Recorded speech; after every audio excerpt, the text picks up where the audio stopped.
Hey, good morning, everybody. Welcome to ShortSalePowerHour.com. We're Group 4610. You're watching ShortSalePowerHour.com. I'm Kevin Kaufman. It's Fred Weaver, and today's Wednesday. And we're here to pick up from last Wednesday and last Friday. I'm going to ask you an open-ended question here in front of our viewers. How many videos did you and Tom film together? 4. 4. So Tom was not only a guest last week and the Monday before, but you also had an opportunity to watch him this week, and you get one more episode with Tom next week. No. No? You're short a week. I'm short a week? Last week. Uh-huh. This week. Okay. The following. Okay. And the following. Yeah, that's what I meant. I know that's what you meant, but that's not what you said. I think you're wrong. You went back in time, and I have documented proof now. You sure? Yes. Okay. I'll bet you the next commission check on it. You mean Broadway, or is this different? No. Okay, anyway. So, ShortSalePower.com, Kevin, Fred, Group 4610, and we're talking about how to get a short sale approved in 60 days or less. Jack, right? Yeah. Okay. So, and the key to that, in my opinion and your opinion, is setting yourself up for success in the first 30 days. Yeah. Like the first 30 of that 60 days of negotiation, there's some key things that you have to get done. Number one, we talked about last Friday was get the right documents in to the bank and get them verified that they're in. Make sure they receive it. Yeah, that's step one. And go back and watch Friday because we talked about that for like 7 minutes. Okay. So and then step 2 would be okay. So now we need to have a BPO ordered and it needs to be completed. Correct. That would be step 2. Okay. So first thing to understand, step 2 is the valuation process. And it's not really 2. It's like 2A. It's like 2A, or it could be 2B. Depending on. Or it could be 2, or it could be 3. Depending on which You're lender you're confused working now. with. So here's the deal. We talked briefly last Friday about being a good detective. So understand every bank has a different process for managing their short sale process. Right. Some lenders will order a valuation after they've assigned a negotiator or a coordinator or an analyst or an underwriter or a whatever you want to call them, okay? Other lenders will order that valuation before that person gets assigned. What I wanted to call them. No, I was coming up with something. I would not leave that open-ended on the show. This is a G-rated show, oftentimes PG, but G for sure today. So the idea here is that you want to find out, how does the BPO get ordered and who orders it? Now you've got a perfect opportunity because in the document collection stage and sending all the documents in, we mentioned how frequently you're going to call the bank, right? Yep. Every day, okay? All the time. You should already have a knowledge and understanding of how the BPO gets ordered and who orders it because you asked good questions. So that would be a key right there. If you're not asking good questions, start asking good questions. So who orders it? And then the next piece is like, what are they ordering?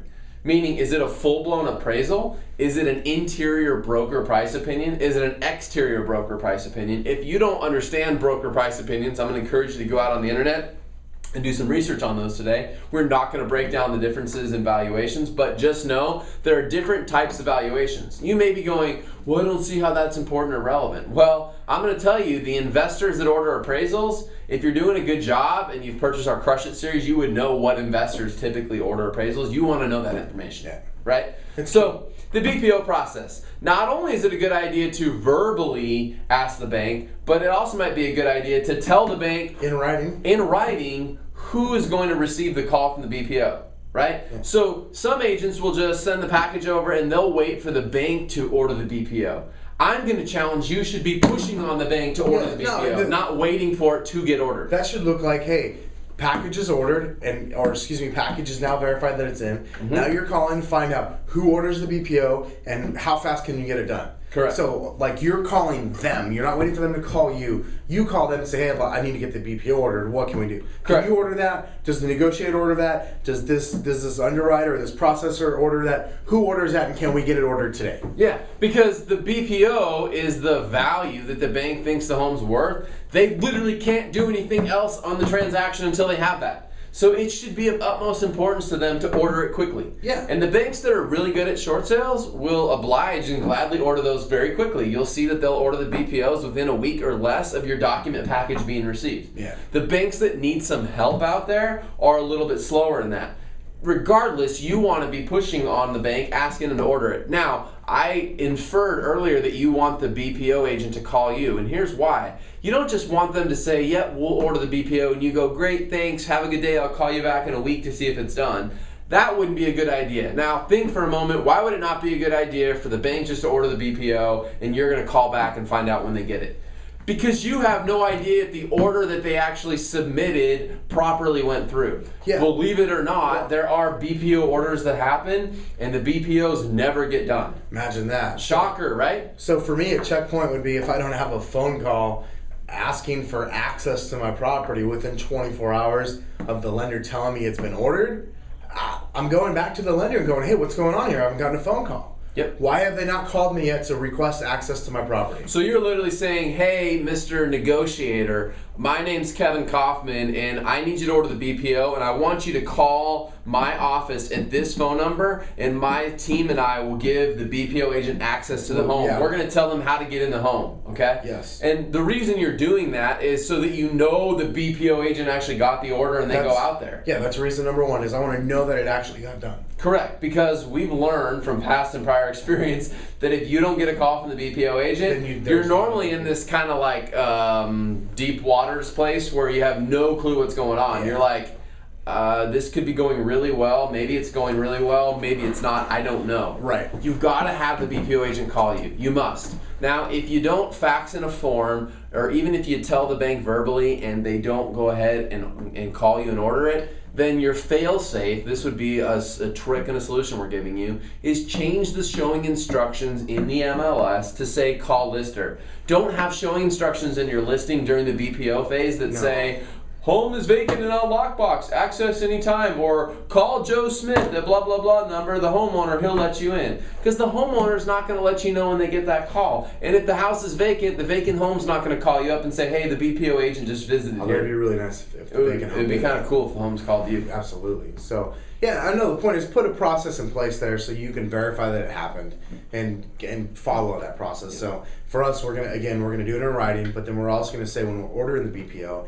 hey, Mr. Negotiator, my name's Kevin Coffin. I'm the contact for the BPO agent. You give them my phone number. Here's my email address. Then contact me and I'll tell them how to get in. The backup to that is change the MLS instructions. Yes. So it's not really that hard. So the second reason that you want the BPO agent to call you, the first one again was so that you know what happened. This is where you pay them off. The right? second one so you can influence them. Yeah, right, where you actually just hand them money. Yeah, that's where we hand the cash over. Yeah, we meet them at the property. Yeah. And we have a couple strategies. Well, if it's a male, we send over a girl in a bikini. The hot girl in the bikini, or we send over the guy with lots of cash. Yeah. Right. Yeah. Do we have any other solutions we've come up with?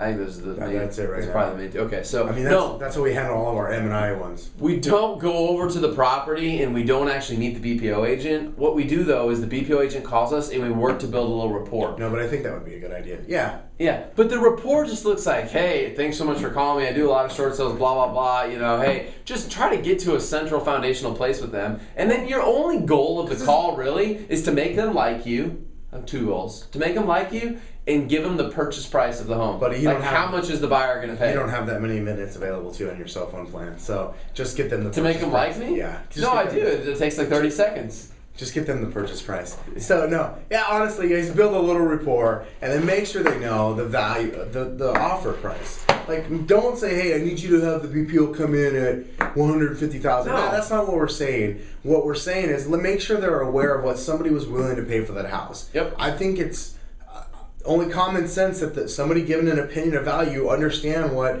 a buyer was willing to pay for a property. Yep. I mean, after all, if you're ordering an appraisal, the appraiser would have a copy of the contract. So why wouldn't a BPO agent know what the offer is? It just makes sense to me. So the last piece of this whole BPO thing is after the BPO agent's called you, you've built rapport, you've given them the value, call them back 24 hours later and find out if they got into the home all right. Hey, I'm just following up as a courtesy. I wanted to make sure you got into the house okay. Oh, you did? Great. That's awesome. Hey, were you able to complete the BPO report and send it back to the bank? I'm going to follow up on that in a day or two, but I just want to make sure that the report had been sent on your end before I go calling the bank. Oh, great. Thanks so much. Hey, by the way, what is your opinion of value on this home? And that's it. There's your script. That's it. Now, if you want to tweak it, if you want to ask them other questions, great. We've just found that script, what is your opinion of value on this home, works really well. Not, hey, can you tell me what the home came back at, what the BPO price is, or, hey, do you think my offer is going to be good? What's your opinion of value? And just shut up. and they either say I think it's this, I can't tell you, go fly a kite, didn't like you to begin, whatever. The point is not like, are you going to get the answer every time? The point is to be consistent in your scripts and the dialogues and the way that you ask that. And you know what? If you get the BPO value from them, great. Why? Because now at least you have an idea when you go in to negotiate the short sale, how much the BPO came back at. And if you didn't, we'll talk about that in another episode, or you can go search on the bottom here of our website. We've got a big searchable database of all 300 plus videos we've ever done, and we've covered this kind of topic similar to this in the past. Yep, or you could just watch the Crush It package. Or you can purchase our Crush It package and hear even more ranting and raving and more tips and techniques. Yeah. So come on back on Friday. We're going to do one more segment in this concept of the first 30 days. And the idea behind the first 30 days is this. It's how to get a short sale approved in 60 days or less. Period, end of story. Kind of sounds good to me. Sounds great to me. Let's do it. Wrap it up? Yep.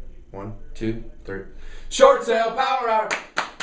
Short sale power hour. Let's see if the remote works. Crush it.